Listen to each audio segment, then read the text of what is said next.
Bună, dragii mei, și bine v-am regăsit la o nouă rețetă.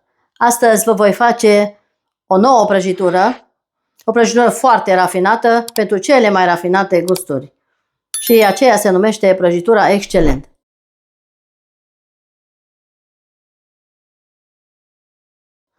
Și pentru asta vom avea nevoie de un aluat din care vom face 6 foi. Și începem prin a pune făina într-un bol. Aici avem 500 de grame de făină. Ingredientele vi le las în descrierea filmului. Și avem unt, zahăr, miere, bicarbonat, avem 2 ouă întregi, lapte fierbinte, ca să punem peste bicarbonat și, bineînțeles, ciocolată albă ca și decor la sfârșit. Pentru cremă avem nevoie de budincă de cacao, sare pentru fiecare în parte, făină, zahăr, unt și 300 de ml de lapte. Acum începem prin a face aluatul nostru. Sare. Punem zahărul. Adăugăm mierea de albine, 4 linguri de miere, linguri mari. Adăugăm 2 ouă întregi. Și acum punem și untul, care este moale la temperatura camerei. Și vom amesteca ingredientele noastre. Acum luăm laptele fierbinte și punem peste bicarbonat și amestecăm bicarbonatul cu laptele fierbinte.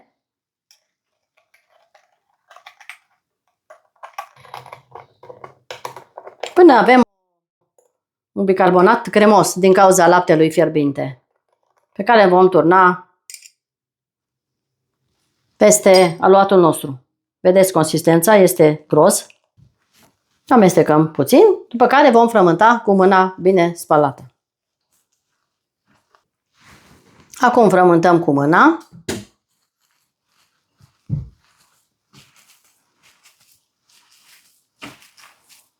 În funcție de mărimea ouălor, mai putem adăuga puțină făină, desigur, până obținem un aluat pentru întins foi. Am pregătit și o tavă.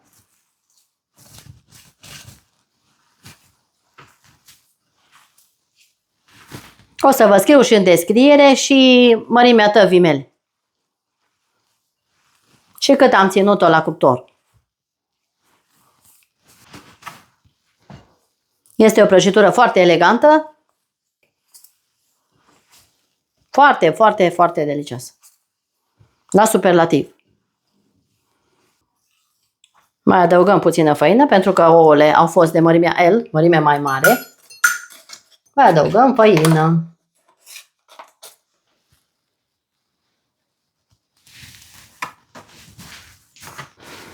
Mai punem puțină făină.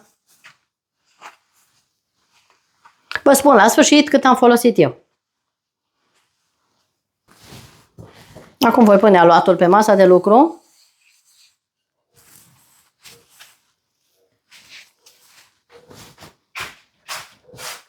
Și îl frământăm pentru încă câteva minute.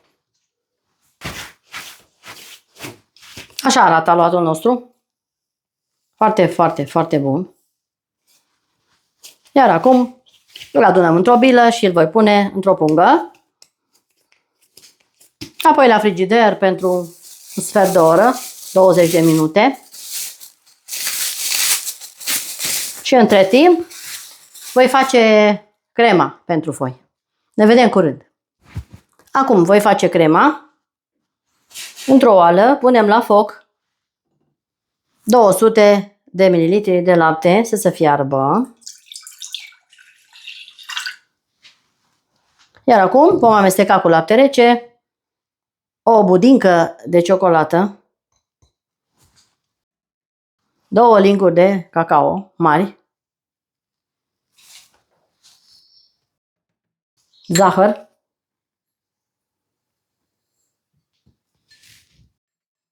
puțină sare, bineînțeles, 2 linguri mari de făină Și adăugăm laptele rece și vom amesteca foarte bine să nu avem cocoloașe.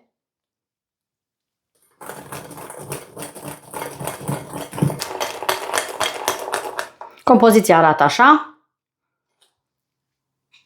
Acum o voi goli în oala cu laptele.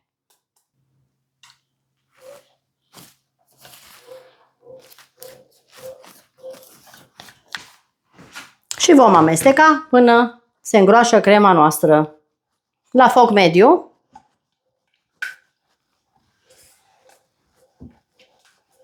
Mestecând în continuu să nu avem cocoloașe. Eu am mai pus încă 100 de ml de lapte, am cântărit. Vă scriu exact în descriere cât lapte am folosit. Și crema noastră este gata. Oprim focul.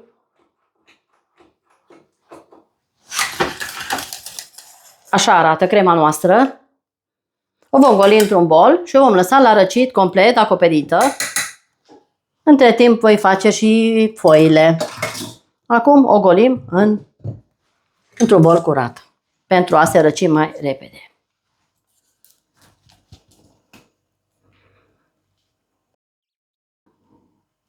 Vedeți ce consistență frumoasă are. Și ce gust bun are. Iar zahăr puneți după gust. Eu scriu în cantitate cât am folosit. O voi acoperi cu folie și o lăsăm să se răcească complet.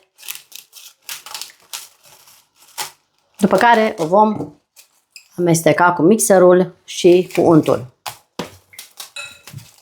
Acum la rece. Am scos aluatul de la frigider și îl voi împărți în 6 părți.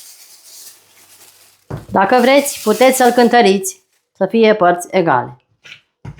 Eu nu îl cântăresc, pentru că fac pentru familie și nu trebuie să fie perfect egal. Încercăm să le facem perfecte. Îl tăiem în două.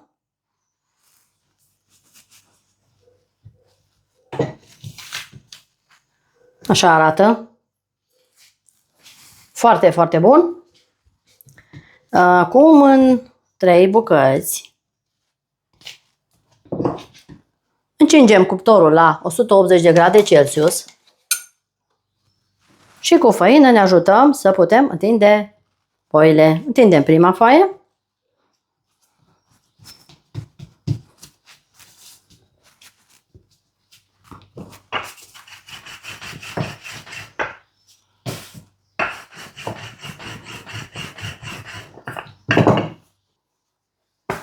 Foile trebuie să fie foarte subțiri, pe cât se poate. După cum vedeți, foile sunt extrem de subțiri, se poate vedea prin foaie. Așa trebuie să fie. Este o prăjitură foarte, foarte, foarte fină și trebuie lucrat cu mare atenție.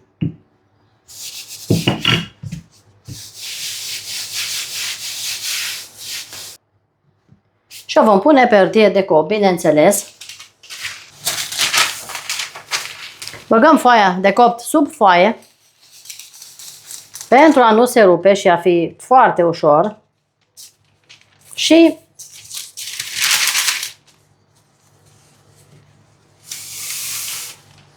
așa, 100% nu se va rupe foaia. Acum o pun pe tavă.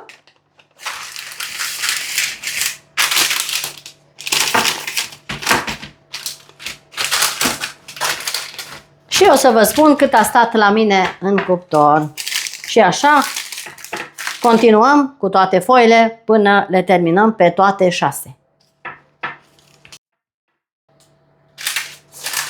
Revin în curând.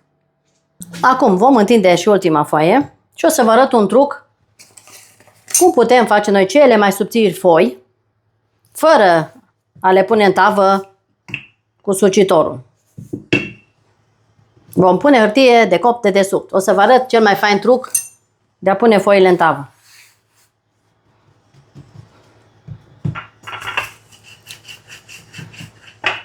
Acum fac cea de-a 6-a foaie.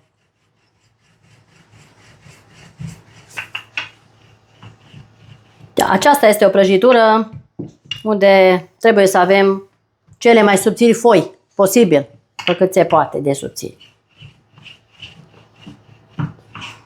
Să se vadă prin foaie, ca prin foaia de caiet.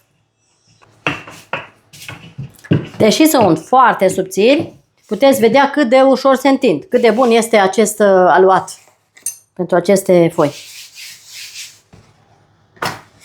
Deci se întind excepțional, foarte faine. Foarte bună rețeta aceasta. Încercați cu încredere această rețetă și o să vă placă cel mai mult. Iar acum să vă arăt cum se pune foaia fără a rula pe sucitor. Cel mai bun truc posibil. Luăm foaia, băgăm sub foaia de aluat și foarte simplu așa. Acesta este cel mai bun truc. Fără a o rupe. Și este perfect reușit. Acum pun și ultima foaie la copt și ne revedem în curând. Dragii mei, acestea sunt cele minunate 6 foi. Foarte, foarte, foarte subțiri. Cele mai subțiri. Trebuie să lucrăm cu grijă pentru a nu le rupe. Crema s-a răcit. Vom lua folia și vom face cu mixerul pentru câteva minute. Acum adaug din unt. Untul trebuie să fie moale la temperatura camerei. Punem în 2 tranșe.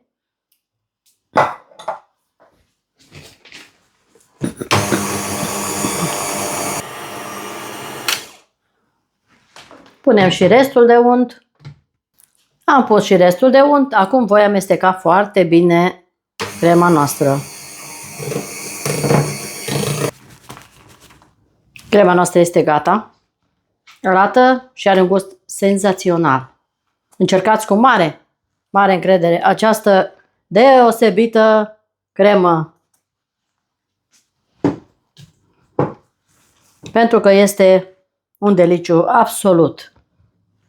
Acum vom umple foile noastre. Voi împărți crema noastră în 5 părți egale. Și luăm câte o lingură și punem în fiecare castron. Scrieți-mi în comentarii de unde mă urmăriți. Mi-ar face mare plăcere ca să știu. Am golit crema noastră și acum vom umple foile noastre. Punem bolurile deoparte. Iar aici am o tavă unde am pus o foaie pentru prăjituri. Și așezăm prima foaie, peste care voi așeza primul bol cu cremă și voi distribui pe toată suprafața. Urmăriți video de la început și până la sfârșit pentru a vedea pas cu pas cum procedez eu la această prăjitură pentru o reușită 100%. Aceasta este o prăjitură într-adevăr pentru ocazii deosebite. Nu știu câte persoane cunosc această prăjitură. Să-mi scrieți în comentarii dacă cunoașteți această prăjitură minunată. Apăsăm puțin și punem cea de-a doua foaie. Acum următorul strat de cremă. Și întindem pe toată suprafața. Acum punem a treia foaie.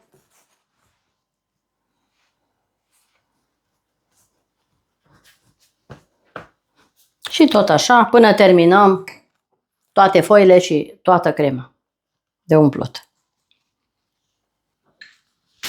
Am pus a patra foaie, punem din nou cremă și uniformizăm peste tot.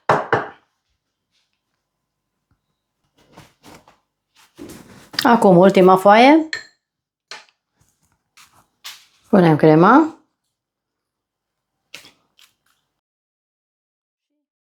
așezăm uniform pe toată suprafața crema noastră. Am pus și ultimul strat de cremă, iar acum voi așeza ultima foaie, cea de a 6-a foaie.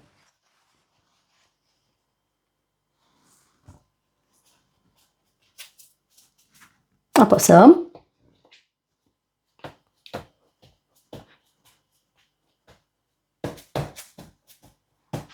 Acum voi topi ciocolata, 100 de grame de ciocolată albă la microunde, unde vom pune 2 linguri de ulei.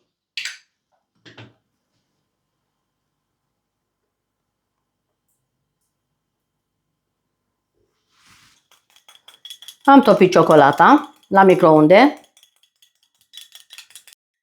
și acum, așa fierbinte, o punem peste prăjitura noastră. Punem pe toată suprafața și nivelăm. O punem așa fierbinte cum este ea. Acum, ca și ornament, eu voi pune niște bomboane. Așa arată delicioasa noastră prăjitură cu foi. Acum o vom pune la rece până se înmoaie foile. Și ne vedem în curând și cu produsul final. Dragii mei, prăjitura a stat la frigider câteva ore. Așa arată. O splendoare de prăjitură și un deliciu de neimaginat. Vedeți, foile sunt foarte subțiri, perfecte. Acum tai o bucată să vedeți și partea din interior. O lăsați la frigider până se înmoaie foile.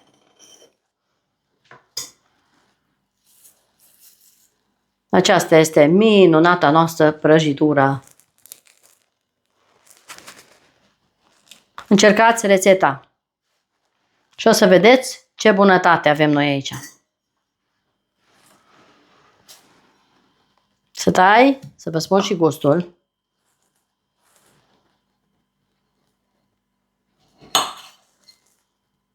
Vedeți ce foi subțiri avem noi aici. Foarte, foarte, cele mai subțiri foi. Excelent! Așa cum îi poartă și numele. Prăjitura excelent. Încercați rețeta și vă veți convinge singuri. Mulțumesc că ați fost cu mine alături până la finalul acestei rețete și dacă aveți gusturile mele, încercați. Până la un nou video, eu vă spun toate cele bune. La revedere!